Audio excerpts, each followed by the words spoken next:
রবিবার সোমবার বৃষ্টির সম্ভাবনা রয়েছে এবং অবশ্যই দক্ষিণবঙ্গ উত্তরবঙ্গে কালবৈশাখীর সম্ভাবনাও রয়েছে। দর্শকদের জানিয়ে রাখি যে রবিতেই কিন্তু তাপমুক্তি, বঙ্গে গরম হাওয়া সরিয়ে বাতাসে জলীয় বাষ্প। আগামীকাল থেকে দক্ষিণবঙ্গে বৃষ্টির পূর্বাভাস। সোমবার এবং মঙ্গলবার রাজ্য জুড়ে বৃষ্টি। তাপমাত্রা কিছুটা কমলেও অস্বস্তি কিন্তু চলবেই।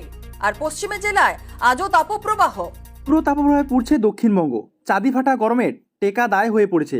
বেলা বাড়তেই খা খা করছে চারিদিক। এক ফোঁটা বৃষ্টির আশায় রীতিমতো চাতক পাখির মতো চেয়ে আছে বাংলার মানুষ। গোটা এপ্রিল জুড়ে চলছে তাপপ্রবাহের দাপট। মৌসুম ভবন জানিয়েছে মে মাসের প্রথম সপ্তাহেও মিলবে না রেহাই, তবে সপ্তাহান্তে হতে পারে বৃষ্টি। হাওয়া অফিসের পূর্বাভাস অনুযায়ী আজ শুক্রবার থেকেই শুরু হবে বিক্ষিপ্ত বৃষ্টিপাত।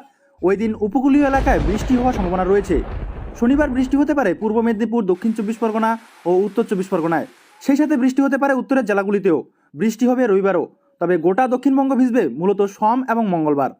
বুধবারও জারি থাকতে পারে বৃষ্টিপাত, অর্থাৎ একটানা 4 থেকে 5 দিন বৃষ্টি চলবে বঙ্গে। আলিপুর আবহাওয়া দপ্তরের খবর অনুযায়ী মূলত পশ্চিম ভারত থেকে আগত গরম হাওয়ার কারণেই বাধাপ্রাপ্ত হচ্ছে বঙ্গোপসাগরের জলীয় বাষ্প, যে কারণে রাজ্যে কালবৈশাখী আসতে পারছে না।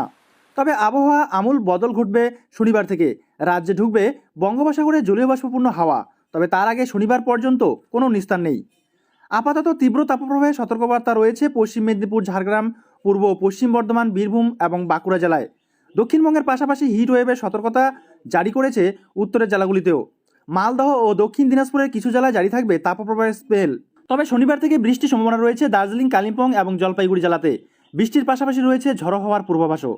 তবে আগামী রবিবার থেকেই কমবে তাপমাত্রা। হাওয়া অফিসের পূর্বাভাস অনুযায়ী আগামী 4-5 দিন দক্ষিণবঙ্গে সর্বোচ্চ তাপমাত্রা 4 থেকে 5 ডিগ্রি সেলসিয়াস পর্যন্ত কমে যেতে পারে। অর্থাৎ এখন যে অসহনীয় পরিস্থিতি তৈরি হয়েছে তা থেকে মিলবে রেহাই। হাওয়া অফিসের পূর্বাভাস, এরপরেও কিছুদিন তাপমাত্রা খুব একটা হেরফের হবে না।